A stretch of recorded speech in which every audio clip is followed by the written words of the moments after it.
So, hi everyone, thank you very much for watching or listening today. Today, Liam Hartley here with another episode of Presenting Champions. Got a very special guest today who I'm very excited to talk to. Jasmin Taylor, professional skier who has some incredible accomplishments to her name. Listen up guys, because you don't hear this every day. 7 World Cup victories we've got 2 World Championship medals, 6-time British champion and 41 World Cup podiums. 41, that is something you don't hear every day. As well as that, she is the British skier with the most World Cup victories and World Championship medals, I believe. Also a former coach, has competed all over the world. And today we have a lot to talk about, including obviously Jasmin's incredible career, her different wins, the drive to succeed and where that comes from, some of her proudest moments out of all those wins, and quite a bit more. So very exciting today. Jasmin, thank you very much for making the time for this, by the way. I appreciate it very much. Thank you. Thank you for having me. Good. So with that, with all of your achievements, I haven't missed anything there, have I? With everything that you've accomplished in that little intro, did I get everything in there just to start off? Because it's a lot. I mean, you've achieved a lot. I think so. I mean, that gives a good overview at least. It's Yeah. yeah. I mean, Ah, I'm quite sure what to say to that, but I think you got the gist of it. Yeah. fair enough. Fair enough. As long as I got the gist of it, as long as I did it justice, that's the main thing. So okay then. So let's go back in time a little bit and talk about some of your earlier years, competing when you first started out. So that's what I'm going to start with. With this is going back to the beginning, because I actually, as I understand it, you actually started in a different form of skiing with alpine skiing, but you took up the telemark skiing sort of more in your teenage years.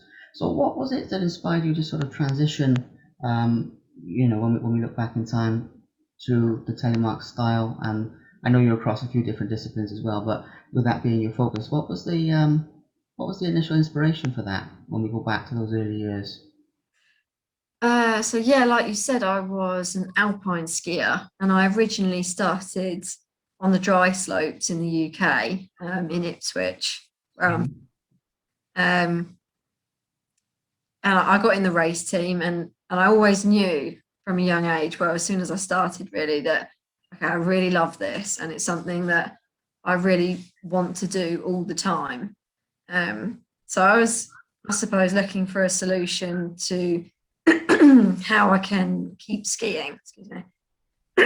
And telemark's quite a niche discipline. It's quite a small discipline in comparison to the likes of alpine skiing, which is a bit like tennis or football. I mean, it's a real giant. It's a huge sport. Less so in the UK, but across Europe and America and that kind of thing, it is a big sport. Um, and starting quite late in alpine, I was struggling to get to where I needed to be at certain. You need to have sort of met a certain level by a certain age, and it's very difficult to break through and to really go the full distance in alpine. So I was starting to look at other disciplines that I could take the same skill set, and how could I use that and sort of use my skill set to my advantage. And I came across telemark, and I just loved it, and I knew nothing about it at the time, but I I don't know, just something clicked for me. And yeah, that because in telemark, I don't know how much you know about it, but we have a jump and we have a state section, and the training is really varied and really interesting. And because I love all forms of skiing, it just felt like the perfect fit for me, because it's kind of like a triathlon on skis. It's sort of every discipline of skiing in one. So when I realized, okay, I can really do this, and I can probably be quite successful, I just threw myself into it and went for it. Amazing, amazing. Well, your passion for it really comes over there, which is, not surprising given everything you've achieved, but it really does in a really nice way. Obviously, when thinking back to that sort of timeline, to when you were sort of starting out, when you were maybe starting to have some early successes, who was it at that time that really inspired you, or maybe there's more than one person, that you could do something with this, that you could go far, which obviously you subsequently have done. But at that time when it was still a bit unproven, and when you were learning, when you were developing, growing, and what have you, was it sort of more of a parental influence? Was it coaches, friends? I just want to get a little feel for some of the people who maybe inspired you a little bit, pushed you along a little bit at that time. Maybe it was more down to yourself personally and just having that inner drive. But you get where I'm coming from. In those early years of training, competition, etc., who were some of the people who inspired you at that time? When I first started out as a real youngster, I suppose my dad planted the seed of maybe going to the Olympics or being a high level skier. My auntie too, who sort of introduced me to the world of skiing and the mountains. And then later on, when I was an alpine skier at the British Ski Academy, and it was there that we'd try things like ski jumping or cross country skiing. We'd do different types of skiing just for fun. And on this particular occasion, we tried telemark skiing, and I thought this crazy French guy that was teaching us at the time thought he was completely mad because he'd just do these huge jumps off these rollers, jump off things that just you never think about jumping off before. And I thought, yeah, actually, that was quite fun. And I then went away. I think I was sort of stuck at college at the time. I couldn't actually get out skiing, but I got some equipment off eBay, and I practiced on the indoor slopes in the UK. And I went back a year later and I looked up this Frenchman that I didn't know the name of at the time and said, I'd really like a telemark lesson. Is it possible? And he was fully booked in April. I mean, the resort is deserted in April. There's nobody here, and fully booked. I thought that's so strange. How can he be fully booked? But basically, the receptionist said there's this girl. She's in a cat suit. She wants a telemark lesson, and the snow was rubbish. He just thought, I can't be bothered with that. But I think because I was so persistent in the end, he said, oh, go on then, let's just give her a lesson. And I turned up to this lesson and said, okay, I'd really like to be the best in the world at this. And you're the only person I really know in this sport. Can you help me? And he said, yeah, I can. And at the time, his name's Seb. Seb was actually coach of the French team. And now he is the head coach of the British team. And he's been my coach ever since. So Seb, I suppose, has been my mainstay and my constant throughout, and my biggest source of inspiration. Oh, yeah, for sure, Seb. Seb, amazing, amazing. That's quite a story, I've got to say, and it's really good to give those people a shout out and a mention as well, and get into that. You mentioned something there though, which really interests me. To touch on here, which is about that sort of resourcefulness, basically, is it for want of a better term, that you seem to bring. Because when I was researching for this, I came across a story which I didn't know this, even though I'd obviously heard of you. When you do the research, you find some interesting things about the car boot sale, where apparently in the early days of competition, you raised £2 grand, I think, to buy, oh no, to secure your place, wasn't it? In Yeah. that championships. And part of the thing that really interests me about this is obviously that hunger, that drive to succeed, and going out on your own initiative, raising £2 grand to secure your place, and everything like that. So some of that early hunger, that early drive to succeed, is that sort of something you've always had? Is that something you cultivated over a long period of time? Because it really strikes me that at that young age you were sort of pulling on every resource. I mean that in a good way, to sort of further yourself and to succeed. So talk to us a little bit about that, where that comes from, that hunger, that drive, that type of Yes. thing.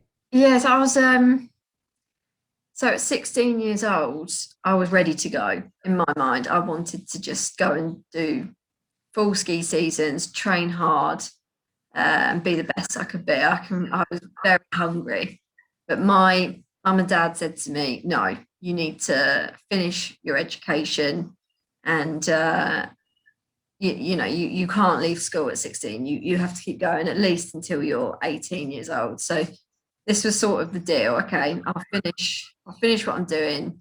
18, and then they said, then you can do what you want. Then it's all on you. You can decide. So, okay, that's the deal. And I found myself at 18, and I thought, okay, I just made the British team in telemark, but I had no results, and I had no sponsors, and I had actually no money. And I thought, right, okay, it's not great. And it was my mum that came up with the idea of doing car boot sales. And you're talking about people that inspired me. My mum is also a huge inspiration, just on a human level. She's not a sportswoman, but she really gets it, and she understands the struggles and difficulties, because she's the main person in my life. And um, she said to me, don't worry about it. The money will come, the sponsors will come, the results will come. Just trust it and just keep going. So I thought, okay, trust it, trust what? It's kind of like, okay, we'll just do what we're doing. And she said about these car boot sales, and she was actually friends with the guy who owned the field where the car boot sales um, took place. And my dad got a van from his work, and we put an ad in the local newsletter to say, please, if anybody has any unwanted items that they don't want, please drop it off to this address, as kind of a charitable donation to a local skier wanting to raise money for a season abroad. And sure enough, people were so generous. We had so much stuff donated, and I would go each week, a couple of times a week actually, with my mum. We'd fill up this van, we'd drive it up the road, and we'd sell the stuff that people had given us for free.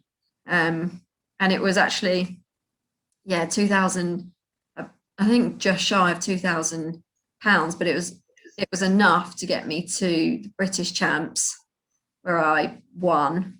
And I was approached there by my first sponsor. And I guess my mum was right. You just have to, even, it felt unbelievable in the beginning that somebody would be so generous, but people out there are generous and kind, and you mustn't forget that. And I always, on social media, I always say thank you, and I'm sure it gets annoying, but I do believe it's very important to say thank you, just because it really isn't possible without the support of people around you. And it's, it literally wouldn't be possible. So I always say it. Yeah, gratitude. Well, gratitude is a powerful thing, but that's an amazing story. I love it. I think it's amazing, that early resourcefulness and just pulling together and as a family, the whole thing is just it's amazing. So moving on slightly from there, when you obviously started to have some of these early successes, maybe if we go back to your first big win, or the first major competition, when it really started to come together, as you mentioned just then, you got your first sponsor, you got into the British championships and so on and so forth.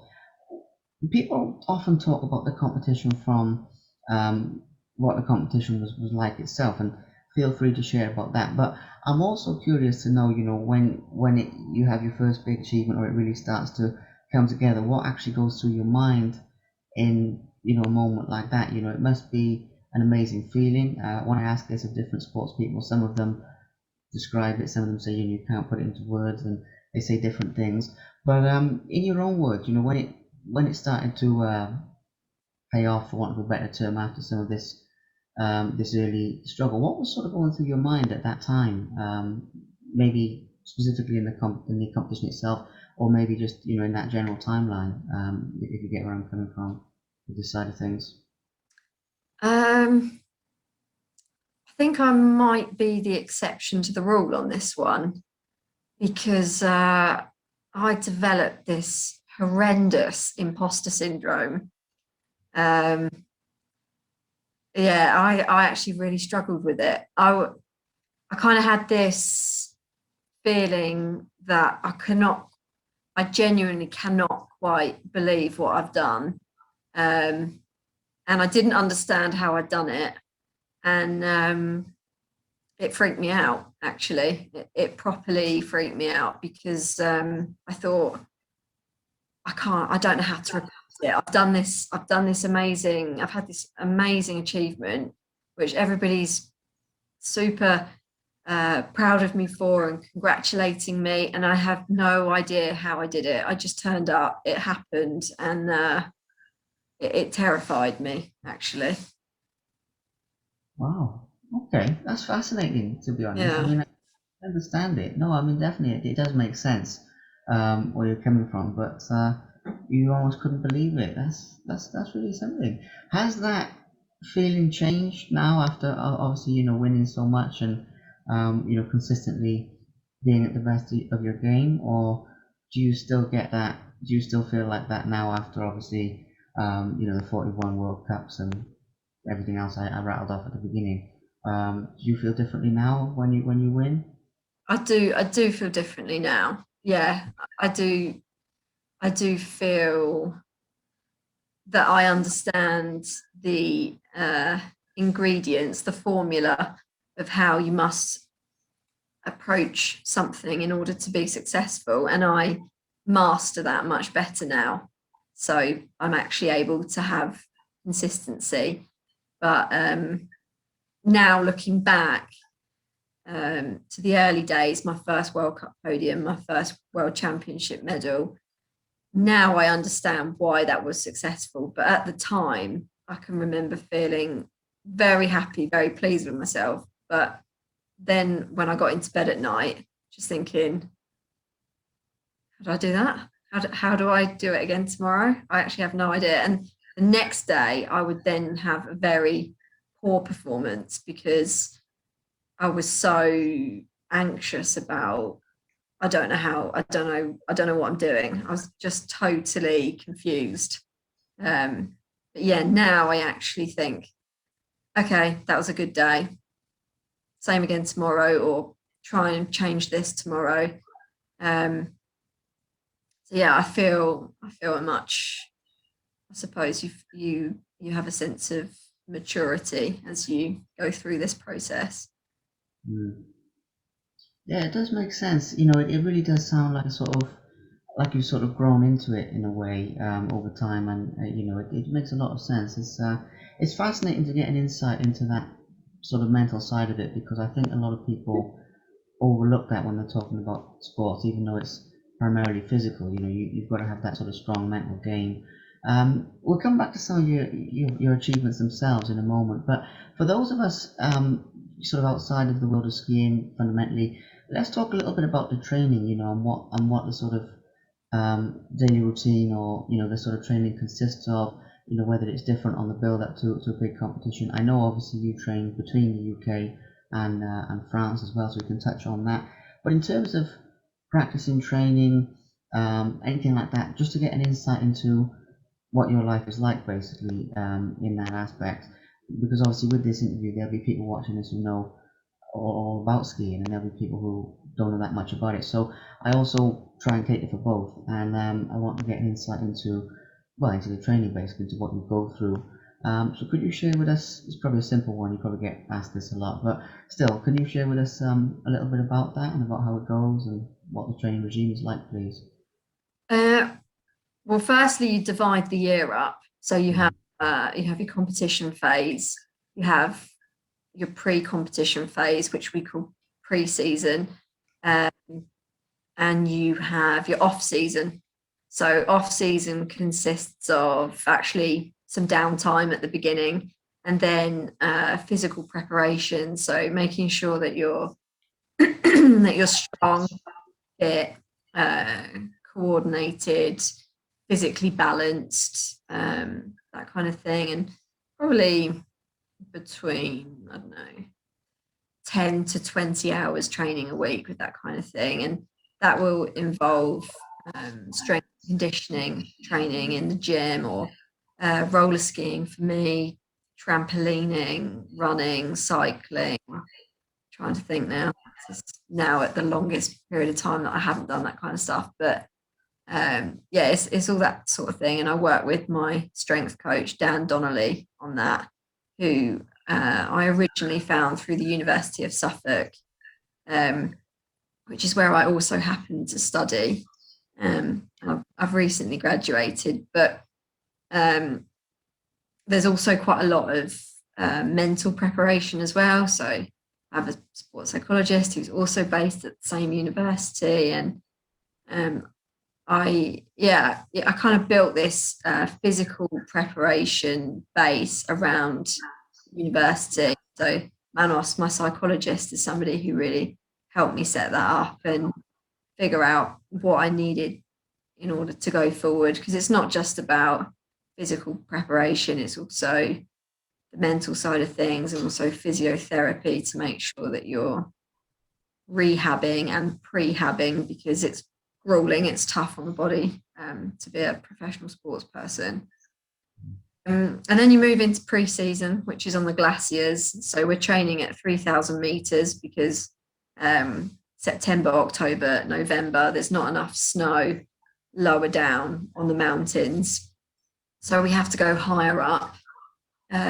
So that increases the challenge in itself, just because the air is thin and the days are long. It's often very cold, and snow conditions can be very difficult. So we spend up to 6 hours on the glacier for a week or so at a time, and then we return back to the UK for more physical training back out to the glaciers. So the heaviest block of training is that pre-season block, because you're maintaining fitness, but you're also doing a very high volume of skiing. So that can be 30 hours, 40 hours a week. It's very hard going. And then you move into winter, which is December through to now kind of time, so end of March. And it's about maintaining ski technique, working on details, maintaining fitness. So the volume drops off, the intensity increases, and obviously you have to manage recovery around competition and the pressure of the travel and the racing, really. So you have those three different phases throughout the year. Amazing. That is a really good insight into it, and as I've said just now, it really gives an insight for people who don't know as much about it, for whom it's sort of a mysterious world in a way, and obviously some of these will hopefully cater for people who know a lot more. So moving back to a couple of your many achievements and your big wins and so on and so forth. Obviously, there's a record in here as well, becoming the first British person to win a championship medal in telemark skiing. Now, I know I'm probably moving forward a little bit in time with this. It's not necessarily 100% in chronological order today, deliberately. But with that achievement and with sort of securing your place in history and everything that you achieved there, however you want to put it, the same type of thing. Can you talk to us a little bit about that event in terms of, well, as with a lot of the questions, I don't have a sort of really narrow this particular aspect, whether it's the build up, whether it's the win itself and the medal, the reception from people back home. I don't mind, because obviously you're the one who had the experience, not myself. So if I sort of hone in on this bit, we might miss something. So just in your own words, how did you sort of feel about that? What was it like? Anything you'd like to share about that achievement as well? Because you've got too many to go into them all. So I've tried to pick a few key ones to talk about. So in your own words, please, Jasmine. So just to check, you are referring to the first World Championship medal. Yeah. Okay, yeah. So this one is one that I actually suffered with the imposter syndrome afterwards. Yeah. Before that, I was having not a good season, so I was not getting the results I had set out in my goals. I was struggling with my skiing and my performance, and this medal was totally unexpected, and it wasn't a goal. It was way beyond my expectations at the time. But the event was in America, and the journey to America. So the event took place in Colorado. There were big storms across the west coast in America at the time, and long story short, I had a nightmare journey. My luggage went one way, I went another, and I got stuck in New York. And I thought, okay, I'm in New York. It's New York. It's awesome. And I decided to go and get on a train and took myself into the center of New York. I went around New York on, like one of those tour buses, and Frank Sinatra was playing New York. And I stood on the top of this tour bus going over, I think, the Brooklyn Bridge, looking at the skyline, just thinking, God, life sometimes it's just amazing. And I had this feeling, I guess, again, like we were saying before, gratitude, or you feel very lucky. Like, how did I end up in this position? And eventually, I did make it to Colorado. I was horrendously jet lagged. I'd had hardly any sleep. I was on the brink of having a cold. I was not feeling that well, but so happy to have made it there. And in the start gate, I had really no nerves. I just thought, oh, this is cool. I actually did make it. I thought I was going to miss the race because the journey was such a nightmare. I went down. I finished the first run in third position.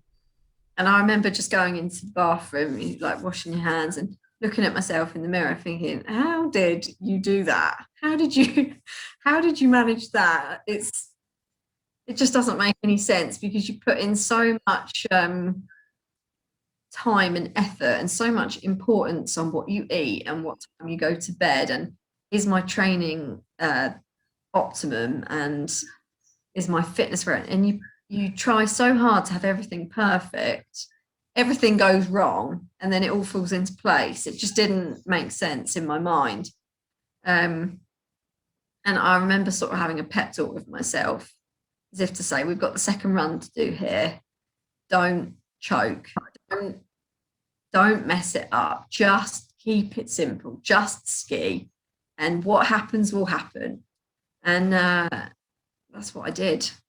And that first medal, I just couldn't believe it. Couldn't believe it. And it's still something big in my mind, and a strong memory even to this day. Wow, what a story! I love that about New York though, and I love the whole story is amazing because it really gives us an insight into things that people don't necessarily see from the outside. Even from watching the race or watching the event, they don't, because there's all these other things that go on behind the scenes. So it's very cool to give that a mention. You touched on something there though with the travel aspect that I was going to get into later, but I'll ask it now. Obviously, you've competed all around, and travel is part of the job, part of the competition. Do you have a sort of favorite location that skiing has taken you to, in terms of maybe a country where you've been particularly warmly received, or you mentioned that about New York? Maybe that was a highlight. That was not necessarily a planned one. Sometimes they're the best. So just, is there any one place that stands out, or do they all have something different about them? Or you get where I'm coming from, just to look at it from a different point of view here. I do, yeah, actually America. And I always ski well in America. And the thing with skiing is uh, you have to be ready, but you also have to be relaxed. And it's about finding that balance. If you're too relaxed, you won't be aggressive enough. And if you're too nipped up, too stressed, you don't let it flow.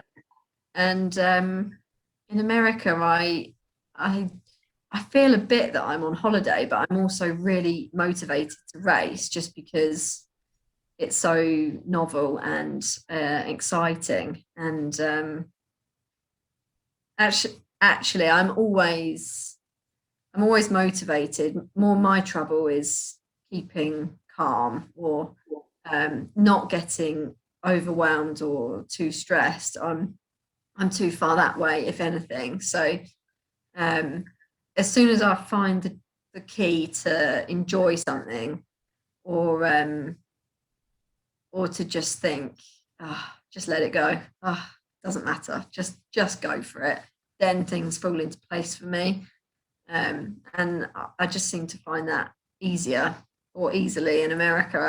I don't exactly know why, but I love it there. So Mm.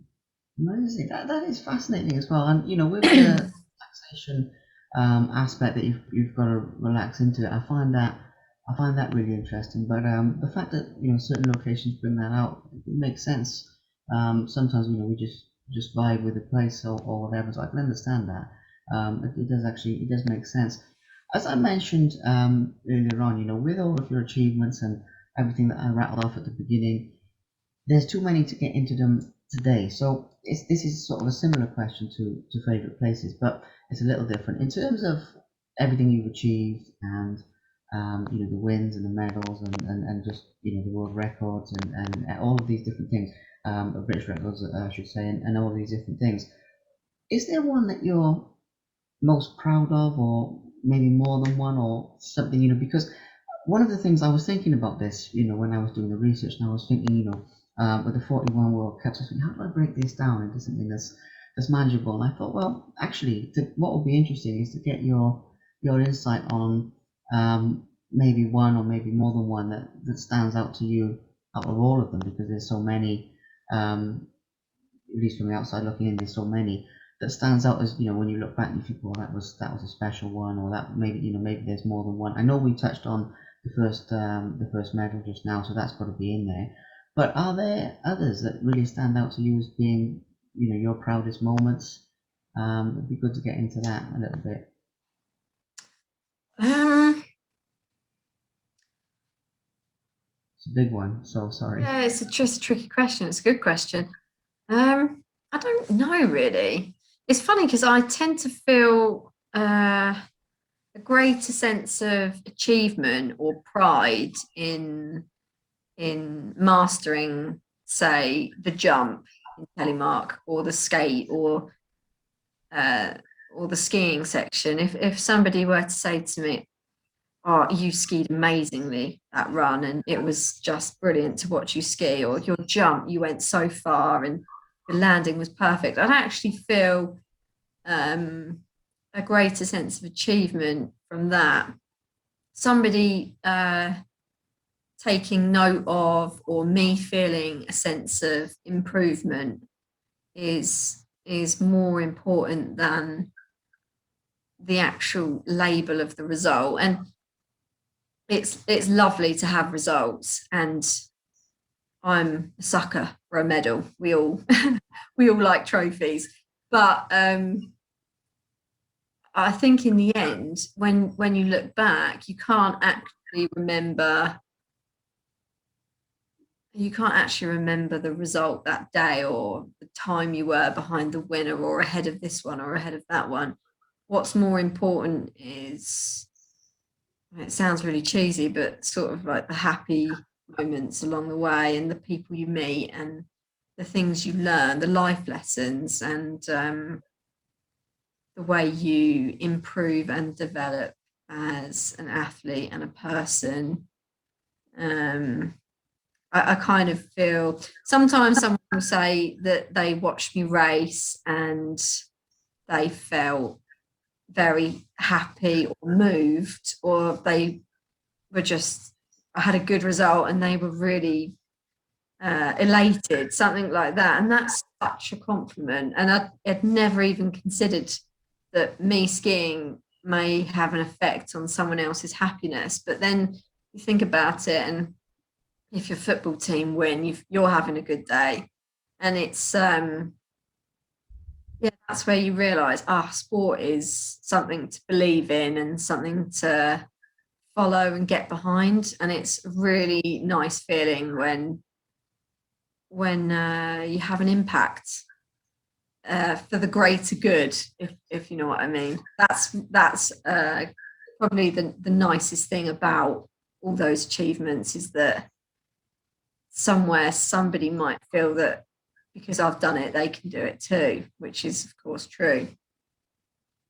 Yeah. Well, it's very true. I mean, it's a big part of the power of sports, for want of a better term, and it's also a big part of the ethos behind why I do these interviews as well, is to show people what's possible and inspire them. So that's a very powerful message, because it does show that if you can do it, other people can do it as well. In skiing, but also in life, that if you aim for something and sort of work towards it, it's possible type of thing. So there's the hope. But I also love what you said there, as well, in answer to the question about basically about the process and about it not being, that you sort of hit a benchmark and that's that, that it's the continual improving, the continual sort of pursuit of excellence, if you like, and just getting better and enjoying the process, because that's something that a lot of top athletes I interview, they do say, is they're in love with continual improvement and not with I've hit that particular benchmark and it's and they sort of chill out from there or on plateau. It's that continual improvement, and I love that. I think it's a powerful lesson. It's a very powerful lesson for other athletes watching this, but people in general. So that's not even a question, but just I love it. I knew that would be a good answer, but that was really good. So so thank you very much. Obviously, moving into the sort of tail end of this now, with the last few things to touch on, although there'll probably be a few other big questions here. We've talked a lot about the um, sort of the positives and the good side of it, but obviously, competing at the level you do, it also has its challenges at times as well. I know, understatement of the year, she says, yeah, no, I know, but it's bound to have its challenges here and there. And I know we touched on the staying calm and that side of things, but in terms of sort of tough races, tough competitions, things where, it doesn't go to plan. Because I know you said about New York and that didn't go to plan, but that was sort of in a sort of a good way, in a way, because something good came out of it. Times when you really have to sort of compose yourself, maybe if there's one race that stands out as being the toughest, I mean, that, I don't know, there could be one or two in there, but just that side of things and how you sort of um, focus and how you sort of continue to do well in those situations where things are a little bit more stacked against you, is basically where I'm coming from with this. Is there one competition or one race that stands out as being like that? Maybe there's more than one. I've no idea, to be honest, but it'd be really good to get your feedback on the challenging side of it, basically. Yeah, actually, there's one that does stand out for me, and it is just rubbish when it's not going well. It's horrendous. It's stressful, emotional. Um, you start soul searching and head scratching, and it can cause a lot of anxiety and stress, and you feel the weight of the responsibility and the pressure, and that you have to sort it out, and you have no idea how you're going to do it. And yeah, you can feel quite lost and lonely at times.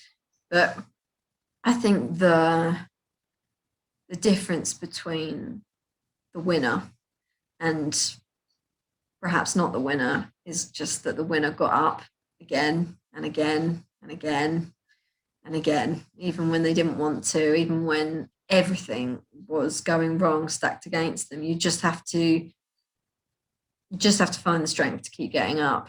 And the one particular memory, I suppose, on a good few years ago now, I was having a challenging season with my skiing. My skiing was not where I wanted it to be, but my jumping was perfect, just as it should be. And the penultimate race of the season, suddenly my skiing clicked, and I was having a brilliant run. And I got to the jump, and my legs froze. I mean, completely. Like, I did not make any any movement whatsoever to jump. And time-wise, I would have been on the podium that day, but I wasn't, because when you don't make the jump line in telemark, you have penalties, and time is added to your time, this kind of thing. And my coach said to me, "Why didn't you jump?" And I said, "I did jump." And he showed me the video. He said, "You didn't jump." Sure enough, I didn't jump. And he said to me, "You did that on purpose." I thought, what? No, I didn't do it on purpose. Why would I do it on purpose? Why would I mess everything up on purpose? And he said, "Well, I don't understand why you do that. It doesn't make any sense. On some subconscious level, you did it deliberately because you've been jumping perfectly all season. Suddenly your skiing is where it needs to be and you don't jump. It doesn't make any sense." And I had a sleepless night that night. Everybody else was at this sort of rap party, and I was just annoyed and pissed off with this comment. I'm thinking, didn't do it deliberately. Why would I do it deliberately? And when something annoys you because somewhere it's true. And I thought, okay, what if this is true? Why would it be true? Why would I sabotage myself in this way? And then between this penultimate race and the final race of the season, I started to think about situations in my life where I had been successful, either with I don't know, relationships or exams at school, with sponsors, just any different type of success in my life. And was there a pattern? And I sort of figured out that there's a kind of confidence you're going into it with, and a feeling that I am about to be successful. I don't know what that means or how I know it, but just that I have a sense that I'm to be successful in my whatever I'm doing here. And I thought, I wonder if I can approach this same kind of feeling to skiing. And I did. And I then finished on the podium for the first time that season. And it was a bit like, right, so it's that simple. It's as simple as I'm going to put my best foot forward. The outcome will be what it will be, but I will be successful today. Whatever that means, I will be successful today. And just to create a sort of self-fulfilling prophecy in a way that you already know you're going to do well because you've somehow convinced yourself that that you are. I don't know how to explain it, but that particular race was a real okay, that makes sense. And you can have these sort of clicks with technique and with physical training, but it's great to have one mentally as well, because that's the kind of stuff you can apply to life. You think that's probably going to be of use to me at some point, realizing that you can, in a way, create your own success.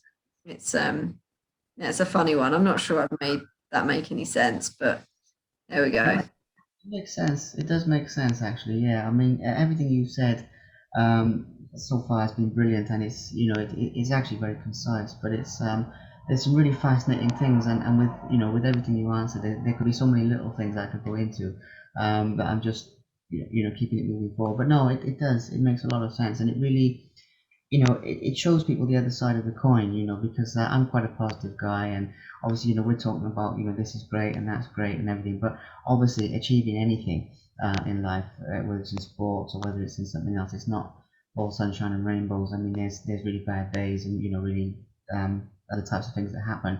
And I also think that's oftentimes the test of, if you can keep going through that as well as the good times, then that's when you know what you made of, how much you want it. And it sounds cheesy, but it is, it is still true. So, and again, that's something you can apply to life as well as sport. So, it's a good one.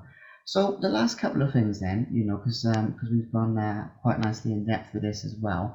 Another of the big achievements here as well to touch on, to sort of highlight, hopefully to highlight the sort of contrast here, in terms of how you've grown through the process, is when you initially broke the British record, I believe. Now, bearing in mind, I did say at the beginning, I'm not a total expert in this, but you overtook Jilly Curry when I was researching this, I found, and this was, I believe, 30 at that time, wasn't it, World Cup podiums. That was the record that you broke, when you're on 41 now. And that's the British record that you hold. So the same type of thing with that. That's another piece of history that you've achieved, even though, even which is really amazing, even though you're very very chilled and very humble about everything you've achieved. I've got to say, to be honest, I'd be singing it from the rooftops. I would, if I was something big like that. But you're very chilled about it, so I love that and I respect that, because that's the way it should be. Um, yeah, when you broke that sort of record again, can you just talk to us about how it was, how you felt? Also, I'd be curious at this point just to give a mention to what the reception was like from um, the public or people close to your family. I know obviously they've been supporting you for a long time, but at the same time, I want to give that a little mention because we've been very focused specifically on your feelings and your thoughts. So with this one, we can touch a little bit on how other people reacted. But it's the same type of thing I asked about whatever it was earlier. I think it was the first medal win, where I said I don't have a really narrow question, but just your thoughts and your feelings on that achievement. And it's exactly the same thing. That breaking that record in your own words, please, Jasmine, would be awesome. Well, I do remember. I do remember the day that I hit the 30 podiums. Actually, my parents were at the race, and I think I'd just become British champion. And it was also the first podium of that season, so it was a bit of a triple whammy. So it was a good day. Um, but it was not really something on my radar. It wasn't actually a goal of mine to to hold any sort of British record, but it's obviously quite cool. I quite like it. Um, but I'm more pleased that it's brought some sort of record to telemark as a sport, because telemark is a small sport. It's very niche. It's not mainstream. It doesn't get that much media coverage, because it's not Olympic, and it's a small sport. So um, it's nice to. It's. I mean, it's also part of what I'm trying to do is, in a way, promote the sport and see the sport succeed. I would like to be successful. I'd also like the British team to be successful, and I'd also like telemark to be successful as a discipline. So I think that record sort of ticks all three of those boxes. So for that reason, I'm proud of it. I can't say that it was really something I set out to do. It just sort of happened as a result of what I was doing. Um, but yeah, it's uh, it's cool nonetheless. I mean, I'm happy to have done it. Yeah. Well, so you should be. So you should be. But it's I love it. I do love that you're very sort of chilled about it. So, that's cool, and I mean that in a good way. But I just think that's cool. But yeah, the again the process and just continually just enjoying skiing, just getting better every day. It shows in that statement that you weren't necessarily aiming for that, but you just sort of took it a step at a time and ended up there over the years of competing. So it was just the sort of final achievement that I wanted to highlight, to sort of show the contrast in the ups and the downs and the mental preparation, this and that. And because it'd be great to talk about them all, but that you've just done too much for that, and we'd be here all day. So that's why I tried to sort of pick a few and just sort of pepper them through the talk. So one of the last things really, that I want to mention here is, again, it's something that we've sort of touched on, we've sort of gone in and out of a little bit over the course of this, but it's again something that I want to highlight and talk about a little bit more. In terms of athletes particularly, because a lot of what we've talked about today, you can apply to life as well as sport, and maybe this will be the same.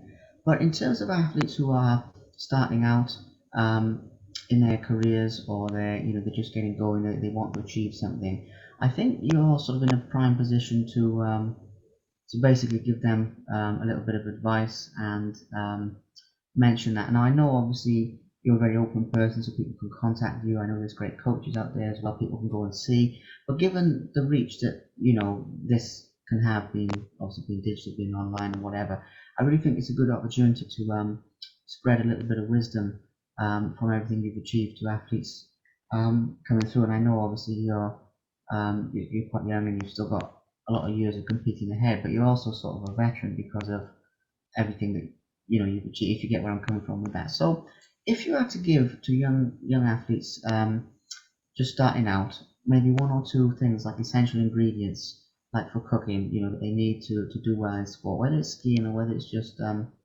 any other sport. What would, and I know this is a massive one, but I just wanted to take this opportunity to get into that. What would they be? What would be sort of one or two things you'd regard to be essential to do well, whether it's mentally, physically? I know this is a big one, sorry. So, Yeah, this is maybe the biggest one. it is, because we've touched on some of it throughout the talk as well. So we have got a bit in there. So I don't want to put you on the spot. There's no pressure for this, hopefully, but it's just a little something that I thought would be of value to people listening to this or what have you. So yeah. What would I say? I think I would say prepare to get up again and again, because it will not be perfect, and hopefully it won't be perfect, because that would be boring anyway. You need the challenges in order to grow, and each one leads to the next lesson or the next thing that you need in order to improve, I think. So yeah, don't expect it to be perfect. Be ready to work hard and keep going and enjoy it. That is really important. And you're not always going to enjoy it, but that's, I think, where the resilience comes from, is in the joy of what you're doing. And just, if you lose the joy, get it back as quickly as possible, because that's the motor. That's the thing that keeps the energy and the will to move forward. So yeah, that's my advice. Well, it's great advice, and I know obviously there's a few things that we've touched on that are brilliant advice sort of through the talk as well. But I just thought it would be a nice way to close out. Because of everything that you've achieved, you are in that great position to share a little bit of wisdom. Because I know you have coached as well, or maybe you still do. I'm not sure, but it's I really love that giving back element, which is sort of the reason for asking that. But no, Jasmine, it's been an absolute pleasure. I mean, we've gone into some really good stuff. Hopefully, we've got into some things that are a little bit different as well, different aspects of the competition. I do aim for that. So the last thing for me to do really is once again is just say, a big thank you for coming on, big thank you for taking time out of your afternoon to sort of share everything you shared, and thank you for being so open about everything as well, because it's it's sort of a lot that we've gone into, and I appreciate you sharing everything you've shared. So thank you.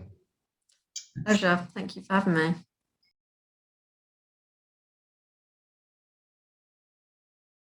Thank you very much for watching. Please subscribe to the Simply Inspired YouTube channel, and there'll be more videos coming soon.